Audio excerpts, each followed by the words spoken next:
నమస్తే, welcome to SRK news. ఈనాటి వార్తా విశేషాలు.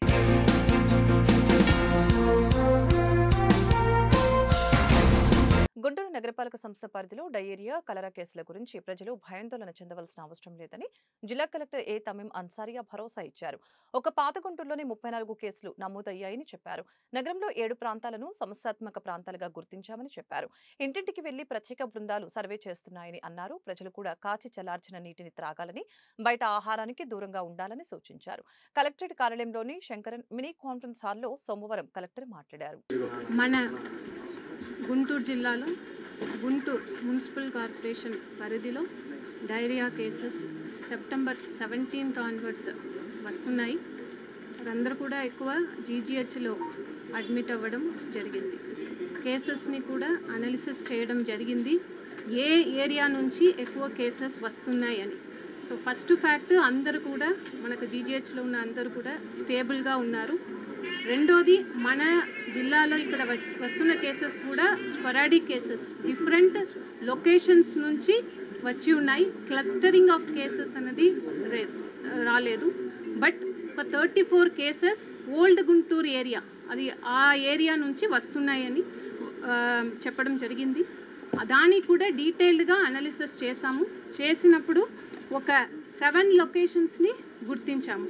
అది బాలాజీ నగర్, సీతారాం నగర్, నేరు నగర్, రామిరెడ్డి తోట, ప్రగతి నగర్, సంబత్ నగర్, సంగదికుండ, రెడ్ల బజార్. ఈ ఏరియా నుంచి మోర్ దెన్ 2 కేసెస్ ఐడెంటిఫై చేసి ఉన్నాము. సో ఈ అన్ని ఏరియాస్లో కూడా ఎక్కువ మనము ట్రేస్ అండ్ ట్రీట్ అనే స్ట్రాటజీ ఫాలో చేస్తున్నాము. అంటే అక్కడ ఇంటెన్సివ్గా హౌస్ టు హౌస్ సర్వే, ఒక 34 సర్వేలెన్స్ టీమ్స్ వేసి ఉన్నాము. వారందరూ కూడా ఇంటింటికి వెళ్ళి ఎంతమందికి ఇలాంటి డయేరియా లక్షణాలు ఉన్నాయని ఐడెంటిఫై చేసి దాంట్లో సిమ్టమాటిక్స్గా ఉన్నవారిని ఇమీడియట్గా యూపీహెచ్సికి తీసుకువచ్చి వారికి కావాల్సిన ట్రీట్మెంట్ చేస్తున్నాము. అదేవిధంగా వారిని కంటిన్యూస్గా ఫాలో అప్ చేస్తున్నాము. ఎందుకంటే మనము వారిని యూపీహెచ్సికి పంపకుండా ఉంటే వారు జీజీహెచ్ పైన ఎక్కువ లోడ్ వస్తాయి. కాబట్టి సిమ్టమాటిక్గా ఉన్న కేసెస్, అంటే ఎక్కువ వారికి సీరియస్గా ఉన్న కేసెస్ని మాత్రమే అక్కడికి జీజీహెచ్కు పంపాలి. రిమైనింగ్ వారిని మనకు యూపీహెచ్సిలని ట్రీట్ చేయడానికి ఇప్పుడు చర్యలు తీసుకుంటున్నాము. అదేవిధంగా ఇప్పుడు కేసెస్ ఈ ఏరియాని హాట్స్పాట్స్గా ఐడెంటిఫై చేశాం కాబట్టి ఈ ఏరియాలోనే 2 మెడికల్ క్యాంప్ తయారు చేసి 10 బెడ్స్ అక్కడే పెట్టుకుని వారికి కావాల్సిన సదుపాయాలు అన్నీ అక్కడే అరేంజ్ చేసి అక్కడే ట్రీట్ చేయాలని స్ట్రాటజీ పెట్టుకున్నాము. రెండోది, ఇప్పుడు ఈ అన్ని ఏరియాస్లో కూడా వాటర్ ప్రాబ్లం ఉండవచ్చు. బికాస్ ఇప్పుడు టెస్ట్ చేసిన వరకు అక్కడ చూస్తే ఏమీ లేదు, క్లోరినేటెడ్ వాటర్ ప్రాపర్గానే ఉంది అని మన టెస్ట్ రిజల్ట్స్ రావడం జరిగింది. ఒక 2 చోట్ల మాత్రం అక్కడ కాలరా ఉంది అని రావడం జరిగింది, 8 చోట్ల ఈకోలి ఉంది అని రావడం జరిగింది. సో ఈ ఎంటైర్ ఏరియాలో కూడా వాటర్ సప్లైని ఆపేసి ఇప్పుడు కమిషనర్ జిఎంసీకి చెప్పడం జరిగింది. అక్కడ ప్రొటెక్టెడ్ వాటర్ ట్యాంకర్స్ ద్వారా సప్లై చేయమని చెప్పడం జరిగింది. అది కూడా నిన్నటి నుంచే కొన్ని చోట్ల స్టార్ట్ చేశారు. ఈ రోజు నుంచి అన్ని చోట్ల కూడా మనమే వాటర్ సప్లై వారికి చేస్తాము. ప్రజలందరికీ కూడా ఈ సందర్భంగా తెలియజేస్తున్నది ఏంటంటే, మీరు ఏదైతే సప్లై చేస్తున్నామో ఆ వాటర్ని రోలింగ్ బాయిల్ చేసి చల్లరించి తాగండి. రెండోది, ఇక్కడ అబ్జర్వ్ చేసినది, నేను కూడా జీజీహెచ్కి విజిట్ చేసి అక్కడ ఉన్న పేషెంట్స్తో ఇంటరాక్ట్ అవ్వడం జరిగింది. కొంతమంది మేము ఆరో బబుల్స్ తీసుకుని అదే తాగామని చెప్పడం జరిగింది, వారు కూడా అఫెక్ట్ అయి ఉన్నారు. సో దట్ మీన్స్ అక్కడ ఆరో ప్లాంట్ల నుంచి కూడా రావడానికి మనకు ఇన్ఫెక్ట్ అవ్వడానికి వీలుంది. కాబట్టి ఏ వాటర్ అయినా మీరు బాయిల్ చేసి తాగాలని కోరుతున్నాము. ఆంధ్రప్రదేశ్ బ్రాహ్మణ సేవా సంఘం సమైక్య డిసెంబర్ 13న అమరావతి రోడ్లోని హిందూ ఫార్మసీ కళాశాలలో మెగా జాబ్ మేళా నిర్వహించనుంది. ఈ మెగా జాబ్ మేళాకి సంబంధించిన పోస్టర్ని టీడీపీ పోలిట్ బ్యూరో సభ్యులు టిడి జనార్దన్ సోమవారం హిందూ ఫార్మసీ కళాశాలలో ఆవిష్కరించారు. ఇందులో భాగంగా ఆయన మాట్లాడుతూ 10వ తరగతి ఆపైన చదివిన విద్యార్థులు ఈ మేళాలో పాల్గొనేందుకు అర్హులని, ఉదయం 9 గంటల నుంచి హిందూ ఫార్మసీ కళాశాలలో జాబ్ మేళా జరుగుతుందని తెలిపారు. బ్రాహ్మణ కార్పొరేషన్ చైర్మన్ బుచ్చి రామప్రసాద్, హిందూ ఫార్మసీ కళాశాల చైర్మన్ జూపూడి రంగరాజు మాట్లాడుతూ క్యూఆర్ కోడ్ ద్వారా ఆసక్తి కలిగిన అభ్యర్థుల పేర్లు నమోదు చేసుకోవాలని సూచించారు. ఆంధ్రప్రదేశ్ బ్రాహ్మణ సేవా సంఘం సమైక్య అధ్యక్షులు కోనూరు సతీష్ శర్మ తదితరులు ఈ కార్యక్రమంలో పాల్గొన్నారు. ఈరోజు ఆంధ్రప్రదేశ్ బ్రాహ్మణ సేవా సమాఖ్య మెగా జాబ్ మేళా ఏర్పాటు చేసే సందర్భంగా ఈ బ్రోచర్ ఇనాగరేషన్ చేయటం చాలా సంతోషంగా ఉంది. ఈరోజు సమాజంలో ఉపాధి కల్పించటం అనేది చాలా ప్రధానమైనటువంటి కార్యక్రమం. ఈ సంస్థ గురించి వస్తూ తెలుసుకున్న 40 సంవత్సరాల చరిత్ర ఉన్నటువంటి సంస్థ ఇది. అనేక సేవా కార్యక్రమాలు చేశారు. కరోనా వచ్చినా, కెలామిటీ వచ్చినా ఎప్పుడు ముందుండి సేవా కార్యక్రమాలు చేస్తున్నారు. అలానే విద్యా సంస్థలు పెట్టారు. ముఖ్యంగా బ్రాహ్మణ సమాజం యొక్క అభ్యున్నతి కోసం నిరంతరం కృషి చేస్తూ ఉంటారు. నాకు ఈ సంఘంలో సతీష్ గారు కొంతకాలం క్రితం పరిచయం, నాకు దుర్గాప్రసాద్ గారు పరిచయం చేశారు. దుర్గాప్రసాద్ గారు తరచూ నాతో మాట్లాడుతుంటారు. వీరు యజ్ఞనారాయణ గారు అబ్బాయి. ఇంకా యజ్ఞనారాయణ గారు అంటే నేను స్కూల్లో కాలేజీలో చదువుకునే రోజులే. అది గుర్తు చేసుకోవటం చాలా ఫెరోషియస్ లీడర్.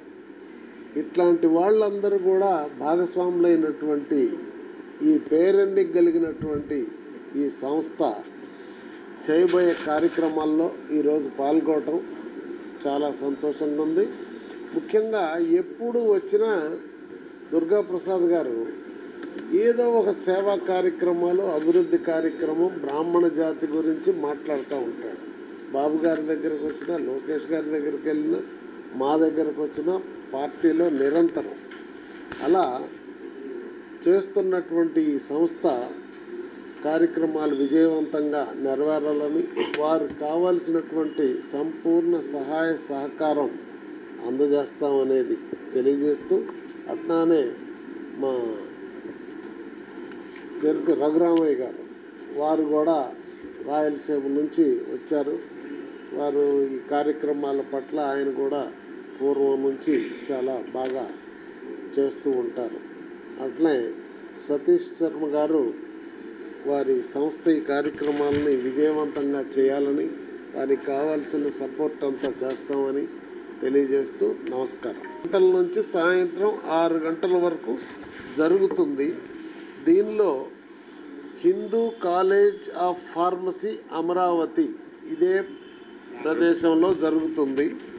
దానికి qualifications 10th ITI, diploma, B Tech, B Pharmacy, M Pharmacy ఏ డిగ్రీ ఉన్నా సరే అర్హత ఉంది. వారందరూ ఈ కార్యక్రమానికి వచ్చి ఉద్యోగ అవకాశాలు పొందే ప్రయత్నం చేయాలని అందరినీ కోరుతా ఉన్నాను. అలాగనే fisheries and experienced eligibility freshers and experienced పీపుల్కి ఇద్దరికి కూడా అవకాశం కల్పించారు. ఇక్కడే QR కోడ్ కూడా ఉంది. ఈ QR కోడ్ మీద వాళ్ళు నమోదు చేసుకోవడానికి అవకాశం ఉంటుంది. కనుక అందరికీ ఆహ్వానం పలుకుతూ నమస్కారం. ఇంకా ఈ పోస్టర్ లాంచ్ విషయానికి వస్తే, ఇవాళ నుంచి నవంబర్ 22 దాకా బ్రాహ్మణులందరూ కూడా దీంట్లో ఈ QR కోడ్ ద్వారా మీకు నమోదు చేసుకోవచ్చు.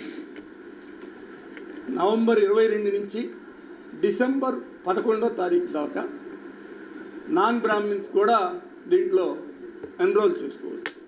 మొత్తం మీద 50 పైన కంపెనీలు, రకరకాల కంపెనీలు ఇందాక చెప్పారు. బ్యాంకింగ్, IT, హౌస్ కీపింగ్, తర్వాత సెక్యూరిటీ సిస్టంలో ఉండేవాడు, మ్యానుఫ్యాక్చరింగ్, సేల్స్లో, అదేవిధంగా మన హాస్పిటాలిటీ, హోటల్స్ అండ్ హాస్పిటల్లో పనిచేసేవాడు. ఇవన్నీ కూడా 50 పైన కంపెనీలే. మినిమం 50 కంపెనీల నుంచి 100 కంపెనీల దాకా వచ్చి ఈ జాబ్ మేళాలో పాల్గొంటారు డిసెంబర్ 13వ తారీఖు. వీళ్ళల్లో ఇవాళే ఉద్యోగం నుంచి బయటకు వచ్చిన వాళ్ళు రావచ్చు, తర్వాత ఎక్స్పీరియన్స్ వాళ్ళు కూడా కావచ్చు. ఎందుకంటే ఎక్కడన్నా పనిచేసి ఎక్స్పీరియన్స్ ఉన్నవాళ్ళు కూడా కొత్త ఉద్యోగాల కోసం సెర్చ్ చేసుకోవడానికి అవకాశం ఉంది.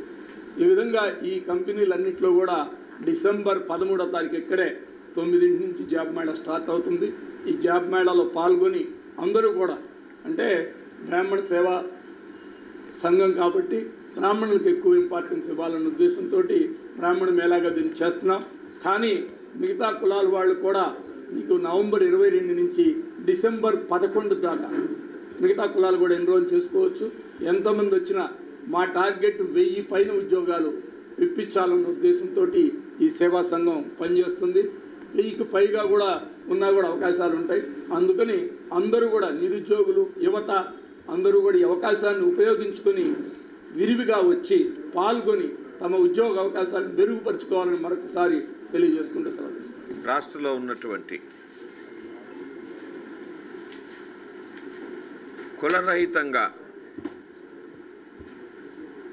జాబ్ మేళా, కులంతో పాటు జాబ్ మేళా ఏపీ బ్రాహ్మణ సమాఖ్య తీసుకురావడం ముదావాహం. వికసిత్ భారత్, వికసిత్ ఆంధ్రప్రదేశ్లో భాగం కింద యువతకు ప్రాధాన్యత ఇవ్వాలి, ఉపాధి కల్పించాలి అనేటువంటి తాపత్రయం ఆంధ్రప్రదేశ్ బ్రాహ్మణ సేవా సంఘానికి రావడం, తద్వారా అసలైనటువంటి సేవా కార్యక్రమం చేయడంలో బ్రాహ్మణ సేవా సంఘం ముందుంటంలో చాలా సంతోషం అనిపిస్తుంది మాకు. ఈ రోజున యువతకు ఉపాధి కల్పించడం తగ్గిపోతున్నది. జాబ్స్ క్రియేషన్ అంటూ చాలా తక్కువైపోయింది. ఈ జాబ్స్ క్రియేషన్లో భాగం కింద ఇదం క్షాత్రం ఇదం బ్రాహ్మ్యం అనుకునేటువంటి దృష్టిలో ఈ రోజున ఆంధ్రప్రదేశ్ బ్రాహ్మణ సమాఖ్య ఏదైతే ఉందో చేసినటువంటి కార్యక్రమం అందరి యువతకు ఉపయోగపడుతుందని చెప్పి మా భావన. అందుకని పెద్దలు జనార్దన్ గారిని, అట్టనే కార్పొరేషన్ చైర్మన్ బుచ్చిరామ్ ప్రసాద్ గారు కానీ మిగతా పెద్దలు రావటం ఏదైతే చాలా సంతోషం. మాకు హిందూ కాలేజ్ ఆఫ్ ఫార్మసీకి మాకు అవకాశం కల్పించడం ఏపీ బ్రాహ్మణ సంఘ సమాఖ్యకు వారు చాలా ధన్యవాదాలు. ఇందులో ఫార్మసీ రంగం ఈ రోజున చాలా ఎక్కువ పెరుగుతూ ఉన్నటువంటిది, ఎవర్ లాస్టింగ్ రంగంగా మారుతున్నటువంటిది. ఈ రంగానికి ప్రాధాన్యత ఇస్తున్నటువంటి ఏపీ బ్రాహ్మణ సేవా సంఘం వారికి హిందూ కాలేజ్ ఫార్మసీ తరఫున చాలా ధన్యవాదాలు చెప్తున్నాం. దీంతోపాటు కాకుండా అయ్యప్ప శర్మ గారు వచ్చారు, who is coordinating all this, వారి మరీ ధన్యవాదాలు చెప్తున్నాం. దాదాపు 60-65 కంపెనీస్ ఇక్కడ రావటానికి, అంటే 65 కంపెనీస్ అంటే ఒక కంపెనీలో కనీసం 200 మంది తీసుకున్నా సరే ఎంతమంది అవుతారో చూడండి, 1200 జాబ్స్ మినిమం క్రియేట్ చేయడానికి ఆస్కారం వస్తున్నది. రాష్ట్ర ప్రభుత్వం కార్మిక చట్టాల సవరణ బిల్లుని సత్వరమే ఉపసంహరించుకోవాలని డిమాండ్ చేస్తూ కార్మిక సంఘాల ఐక్య కార్యాచరణ కమిటీ సోమవారం లాడ్జ్ సెంటర్లోని అంబేద్కర్ విగ్రహం వద్ద నిరసన కార్యక్రమాన్ని చేపట్టింది. కార్మిక సంఘాలు నాయకులు వెలుగురి రాధాకృష్ణమూర్తి, సిపిఐ నగర కార్యదర్శి ఆకిటి అరుణ్ మాట్లాడారు. కార్మికులకు 10 గంటల పని దినాన్ని రద్దు చేసి 8 గంటల పని విధానాన్ని కొనసాగించాలని ప్రభుత్వాన్ని కోరారు. కార్పొరేట్ సంస్థలకి అనుకూలంగా ప్రభుత్వాలు పనిచేస్తున్నాయని మండిపడ్డారు. ప్రభుత్వం తీరు మారకుంటే ఉద్యమం ఉధృతం చేస్తామని హెచ్చరించారు. కార్మిక వ్యతిరేక 4 లేబర్ కోడ్లను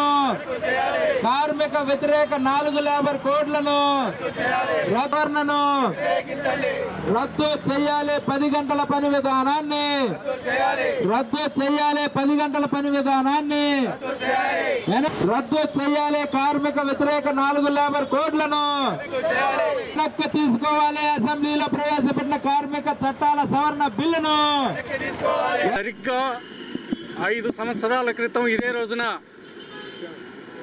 3 కార్మిక కోడ్లను పార్లమెంట్లో ప్రవేశపెట్టి ఆమోదించినటువంటి సందర్భంగా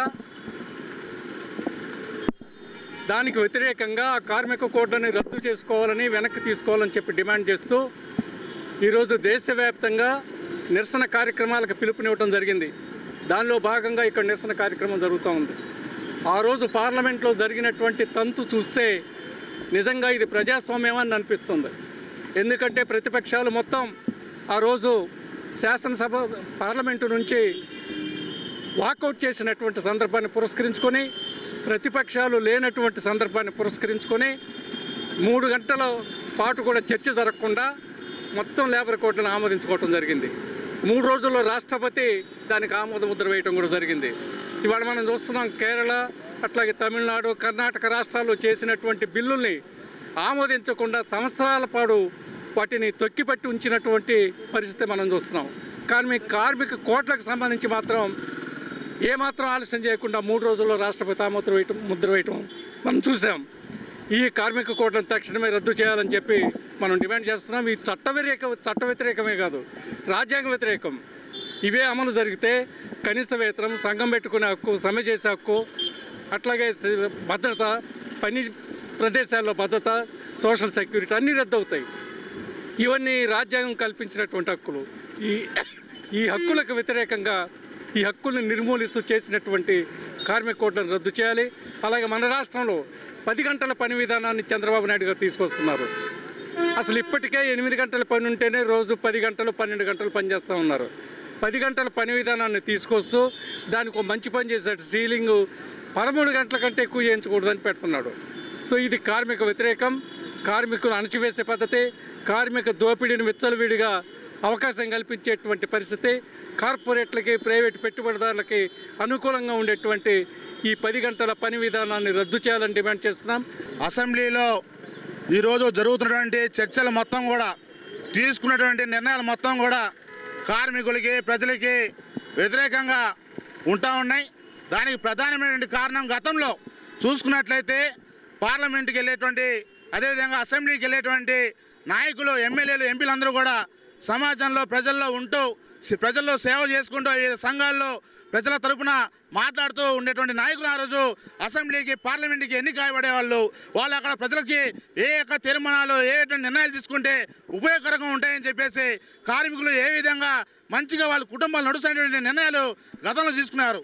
ఇప్పుడు మనం చూసుకున్నట్లయితే అసెంబ్లీలో కానీ, పార్లమెంట్లో కానీ ఎన్నిక కాబడుతున్నటువంటి ఎమ్మెల్యేలు, ఎంపీలు అందరూ కూడా బడా వ్యాపారస్తులు, పెట్టుబడిదారులు, మద్యం వ్యాపారం చేసే వాళ్ళు, ఇసుక మాఫియా చేసే వాళ్ళు, వీళ్ళని మైనింగ్ చేసేటువంటి వాళ్ళు, వీళ్ళందరూ పోయి ఓట్ల ద్వారా నోట్ల ద్వారా ఓట్లు కొని అసెంబ్లీలో, పార్లమెంట్లో ఎమ్మెల్యేలుగా, ఎంపీలుగా గెలిచి ఆడ కూర్చుండడం వల్ల ఈరోజు ప్రజలకి, కార్మికులకి ప్రతికూలంగా ఉండేటువంటి నిర్ణయాలు తీసుకుంటా ఉన్నారు. మేము ఒకటే చెప్తా ఉన్నాం, ఈరోజు మీరు నూతనంగా తీసుకొచ్చినటువంటి చట్టాలు, 4 లేబర్ కోడ్లు, వాటి వల్ల కార్మికులకి సమ్మె చేసుకునే హక్కు లేదు, అదేవిధంగా సంఘం పెట్టుకునే హక్కు లేదు, జీతాల గురించి బేరసారాలు ఆడేటువంటి హక్కు లేదు. అదేవిధంగా 10 గంటలు, 12 గంటలు, 13 గంటలు వెట్టి చాకిరి మీ కాడ చేయాల్సినటువంటి పరిస్థితులు రాబోతూ ఉన్నాయి.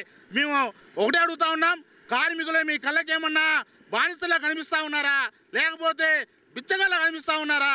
రాబోయే రోజుల్లో ఇదే విధమైన నిర్ణయాలు మీరు తీసుకుంటా పోతే ఖచ్చితంగా కార్మికుల్లో వచ్చేటువంటి చైతన్యం వల్ల, కార్మికుల్లో వచ్చేటువంటి ప్రతిఘటన వల్ల మీరు ఖచ్చితంగా కుప్ప కూలుతారని చెప్పేసి తెలియజేస్తా ఉన్నాం. రాబోయే రోజుల్లో పెద్ద ఎత్తున ఉద్యమాలకి కార్మిక సంఘాలుగా, ఏఐటీసీగా సిద్ధమవుతా ఉన్నాం.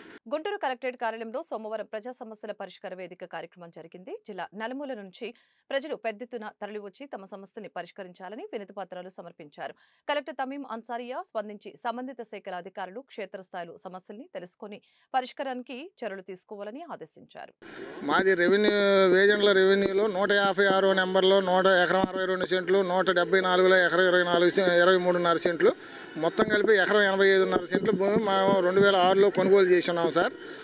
అది మాకంటే దిగువన ఉన్న భూమి వాళ్ళు మేకా పార్వతీవర్ధనం అని వారు మాకంటే 35 సంవత్సరాల క్రితం భూమి కొనుగోలు చేశారు. వాడిని 1B వారంగులు కానీ ఏది ఎక్కించుకోలేదు. పైపెత్తు ల్యాండ్ మీదకి వెళ్ళి కొలవగా వాళ్ళది 3.5 రిజిస్ట్రేషన్ కంటే రిజిస్ట్రేషన్ డాక్యుమెంట్లో 3.5 చేయించుకున్నారు. ఆడ భూమి మీదకి వచ్చి చూస్తే 3 ఎకరాలు 30 సెంట్లు ఉంది. వారు సర్వే పెట్టగా సర్వే వాళ్ళు అసలు మా పక్క 170, నాది 156 పక్కన 175 నెంబర్ ఉంది.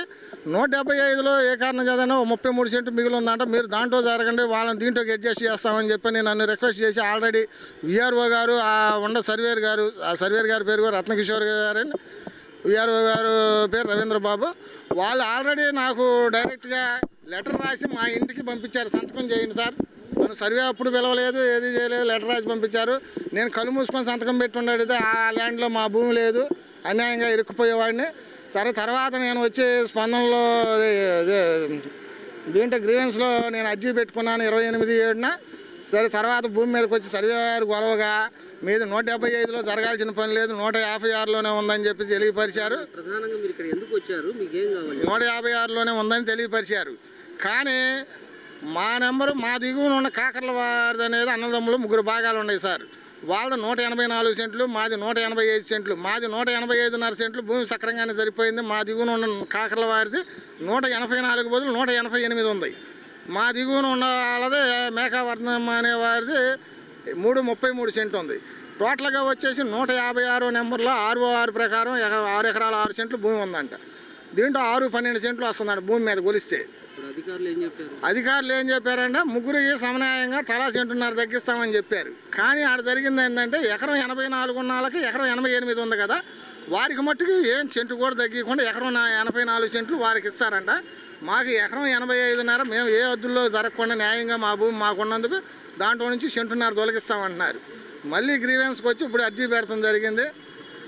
పైపెచ్చు సర్వేర్ గారు అయితే మమ్మల్ని గాబరా పరుస్తాం, మీ ఇష్టం, మీకు ఇప్పుడు తెలుసుకోకపోతే తర్వాత మీరు ఇబ్బందులు పడతారు, అది ఇదని కంగారు పెడతా, మీరు అప్లికేషన్ మీద సంతకం పెట్టండి, మీరు స్టేట్మెంట్ ఇవ్వండి, గ్రీవెన్స్ అర్జీని క్లోజ్ చేస్తాము అని మమ్మల్ని ఒత్తిడి చేస్తున్నారు. మళ్ళీ ఇల్లు మొదలు పెట్టి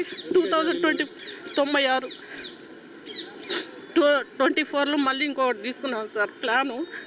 అయితే ఇల్లు కట్టుకుంటున్నాం. ఇప్పుడు మా దగ్గర డబ్బులు ఉన్నప్పుడు కట్టుకుంటున్నాం, మళ్ళీ ఆపుకుంటున్నాం. అయితే ఇప్పుడు పైన ఒక షెడ్ లాగా వేసాం సార్ రూమ్కి.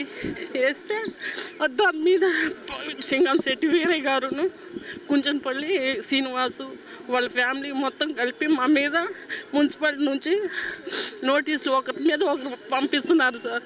ఆ ప్లాన్ ప్రకారం లేదు, అది లేదు అని ఈరోజు మనుషులు తీసుకొచ్చి పొలుగు అవన్నీ తీసుకొచ్చారు సార్ పడేయడానికి. ఎవరు లేరు సార్.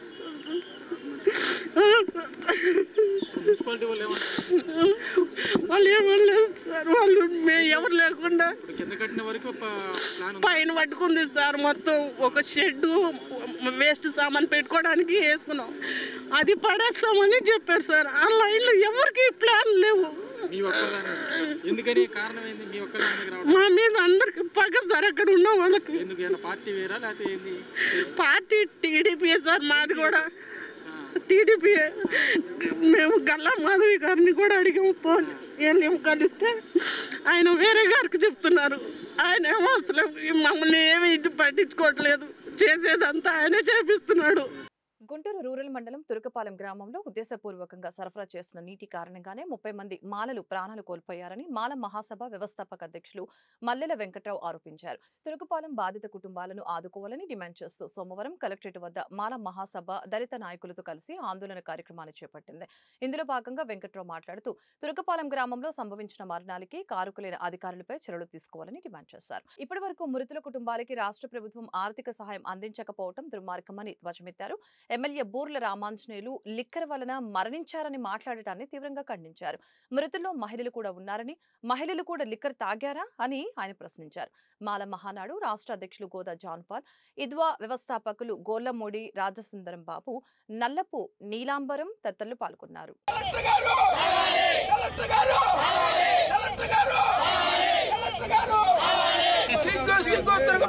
బాధితులు న్యాయం చేయబోటో, సిగ్గు పోలీసు వారు లోపలికి రాని పోటో, సిగ్గు పోలీసు వారు లోపలికి రాని పోటో.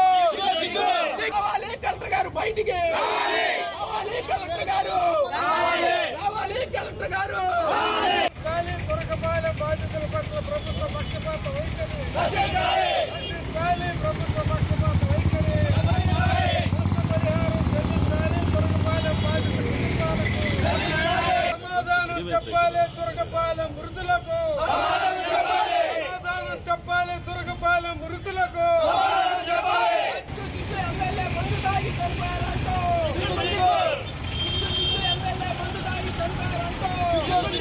రాజ్యాంగం పట్ల విలువ లేని ఎమ్మెల్యే రామాంజనేయులు, రాజ్యాంగం పట్ల విలువ లేని ఎమ్మెల్యే రామాంజనేయులు నశించాలి. ప్రభుత్వం నుండి వైఖరి రావాలి. కలెక్టర్ గారు రావాలి. కలెక్టర్ గారు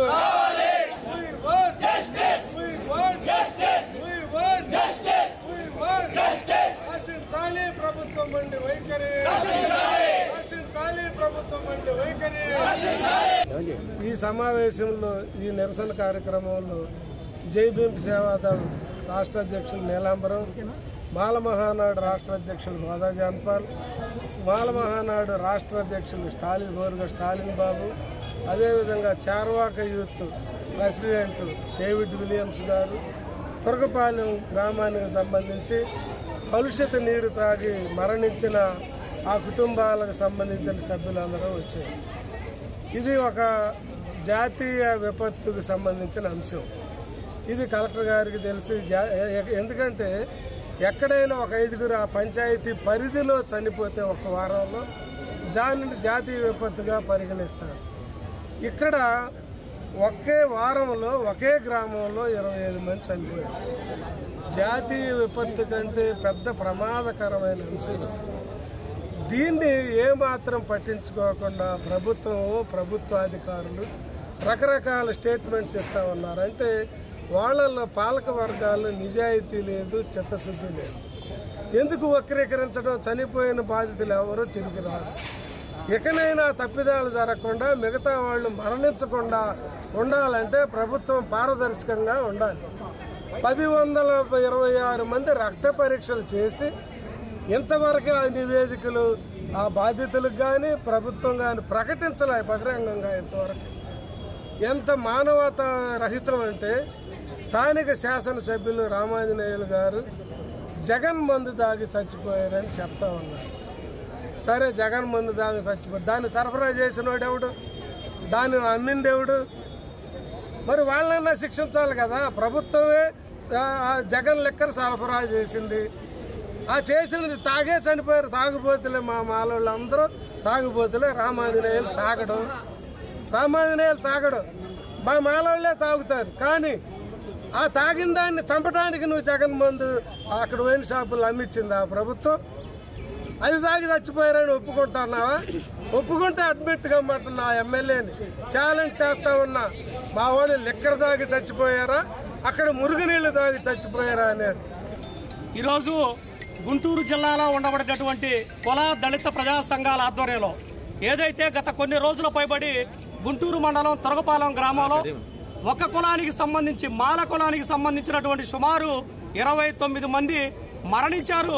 అది అక్కడ ఉండబడేటటువంటి ప్రభుత్వ అధికారులు, గ్రామ సర్పంచ్ నిర్లక్ష్యం, అలాగే అనధికారికంగా బోర్లు వేయించి స్థానికంగా నీళ్లను ఎండగట్టి వద్దనేటటువంటి నీళ్లను కూడా బలవంతంగా ఎస్సీ కాలనీకి పంపించి నేటి మరణాలకు కారణమైనటువంటి వ్యక్తుల మీద చర్యలు తీసుకోవాలని గ్రామ ప్రజలతో పాటు దళిత ప్రజా సంఘాలు మాట్లాడుతూ ఉంటే, అది ఒక ఎస్సీ నియోజకవర్గం అయి ఉండి, ఎస్సీ మాదిగ శాసనసభ్యులు అయి ఉండి ఈరోజు కులవాదంతో మరి మాలలను వ్యతిరేకిస్తా ఉన్నారా?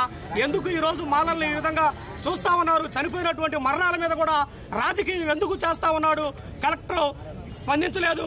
కనీసం అక్కడ ఉండబడినటువంటి వైద్య పరీక్షలకే పరిమితమయ్యారే తప్ప చనిపోయినటువంటి కుటుంబాలని ఎందుకు పరామర్శించి వాళ్ళకి నష్టపరిహారం ఇచ్చే దాంట్లో వెనకంజ ఉన్నారు.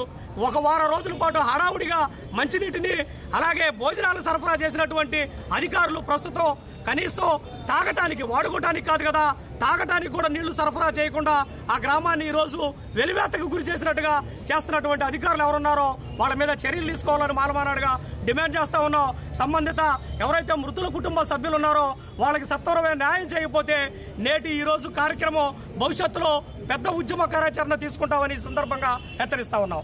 వెంటనే 3 వంతులు ఇవ్వడానికి ఆస్కారం ఉంది.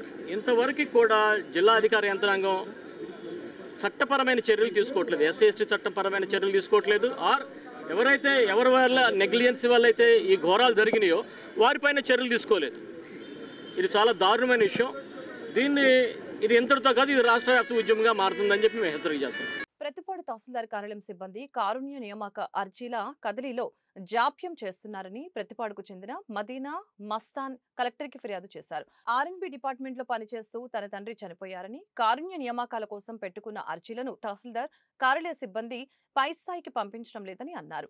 విభిన్న ప్రతిభావంతుడైన తన తమ్ముణ్ణి తనను దృష్టిలో పెట్టుకుని కారుణ్య నియామకం కల్పించాలని సోమవారం గుంటూరు కలెక్టరేట్ లో జరిగిన పీజీఆర్ఎస్ లో వినతి పత్రం సమర్పించారు. రాష్ట్రీయ మహాజన సమితి రాష్ట్ర అధ్యక్షులు కంబం ఆనంద్ కుమార్ ఆ యువకుడికి మద్దతు తెలిపి మాట్లాడారు. ఈ రోజున నా పేరు కంబం ఆనంద్ కుమార్, రాష్ట్రీయ మహాజన సమితి రాష్ట్ర అధ్యక్షుడు నేను.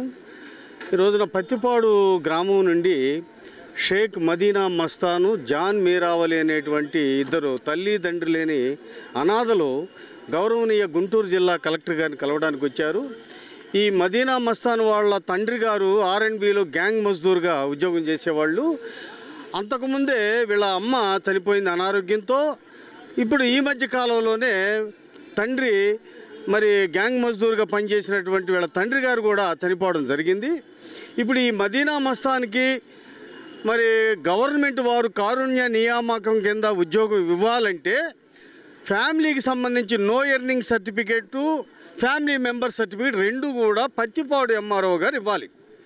అయితే పత్తిపాడు ఎంఆర్ఓ ఆఫీసులో ఆ సచివాలయంలో no earning certificate, family member certificate కోసం వీళ్ళు సచివాలయంలో అప్లై చేసుకుంటే 8 నెలల తర్వాత మీ కాగితాలు కనపడలేదన్నారు.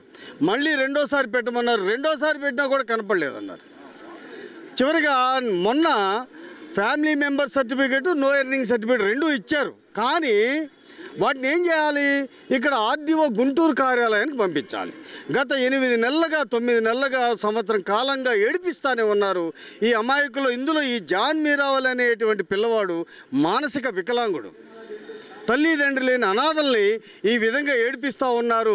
పత్తిపాడు కార్యాలయంలో ఉన్నటువంటి అతిపెద్ద అవినీతి తిమింగళాలు పేదల జీవితాలతో ఆటలాడుతూ ఉన్నారు. మధ్యతరగతి వాళ్ళు, పేదవాళ్ళు ఎన్ని ఇబ్బందులు పడుతున్నారో పత్తిపాడు కార్యాలయం, ఎంఆర్ఓ తహసీల్దార్ కార్యాలయంలో ఈ విషయాన్ని దయచేసి పాత్రికేయ మిత్రులు గౌరవనీయ గుంటూరు జిల్లా కలెక్టర్ గారి దృష్టికి తీసుకెళ్లాల్సిందిగా మీ అందరినీ కూడా అభ్యర్థిస్తా ఉన్నాను. జీఎస్టీ కొత్త స్లాబ్ల అమల్లోకి వచ్చిన సందర్భంగా గుంటూరులో సంబరాలు జరిగాయి. జిల్లా బీజేపీ ఆధ్వర్యంలో నగరంలో ప్రదర్శన చేపట్టి అంబేద్కర్ సర్కిల్ వద్ద ప్రధాని మోదీ చిత్రపటానికి పాలాభిషేకం చేశారు. పేద మధ్యతరగతి వర్గాల ఆర్థిక పరిస్థితిని దృష్టిలో పెట్టుకుని జీఎస్టీలో మార్పులు చేయడం జరిగిందని పార్టీ జిల్లా అధ్యక్షులు Cherukuri Tirupathirao, national committee member Jupudi Rangaraju తెలిపారు. జీఎస్టీ అమలుకి వ్యాపారులు కూడా సహకరించాలని చెప్పారు.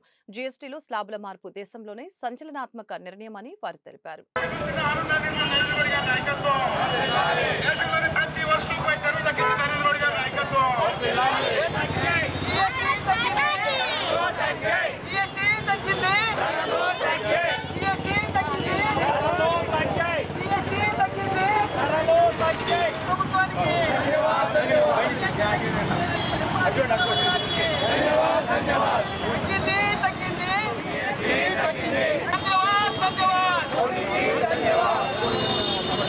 ఈరోజు ఎంతో పవిత్రమైన రోజు.